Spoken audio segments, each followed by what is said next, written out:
Hello guys, మీలో పుదీనా pulao lovers ఎంతమంది ఉన్నారు చెప్పండి. నాకైతే చాలా చాలా చాలా ఇష్టం. ఫ్లేవర్ కి ఫ్లేవర్, హెల్త్. పుదీనా పలావ్ అండ్ మిర్చి ఎవర్ గ్రీన్ కాంబినేషన్ చాలా అంటే చాలా బాగుంటది. టేస్ట్ ఉంటది, హెల్త్ ఉంటది, అన్ని రకాలుగా సూపర్ ఉంటది. ఒక్కసారి ట్రై చేయండి, ఖచ్చితంగా ఫ్యాన్ అయిపోతారు. చాలా బాగుంటుంది. ఇక్కడ చూడండి, నైట్ 11 అయిపోతుంది. ఇప్పుడు డిన్నర్ చేస్తున్నాము. Tiffin lunch on the time అయిపోతుంది. బట్ డిన్నర్ అనేది చాలా డిలే అవుతుంది. అట్లా డిలే చేయకుండా మీరైతే టైం టు టైం హ్యాపీగా వేడిగా మంచి మంచి రెసిపీస్ తినండి, హెల్దీగా ఉండండి. First priority food. మిర్చీలు, వేడి పుదీనా పలావ్, అలా నిమ్మకాయ పిండేసి ఆనియన్ పెట్టి ఒక్క ముద్ద పెట్టుకుంటే ఉంటది గైస్, స్వర్గమే. ఇంతకంటే వేరే ఏ ముద్దరా అనిపిస్తుంది.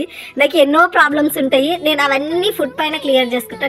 టేస్టీగా వండుతా, టేస్టీగా మహికి తినిపిస్తా. ఇంకా అంటే మహికి టేస్ట్ ని రిపీట్ అవ్వని అని అంతసేపు కష్టపడి వస్తారు కదా, ఆ ఫీల్ అంతా పోవాలి, ఇంకా ప్రశాంతంగా ఉండాలనిపిస్తుంది. తను ఏ టైంలో వచ్చిన వేడి కుక్ చేసి పెడతా.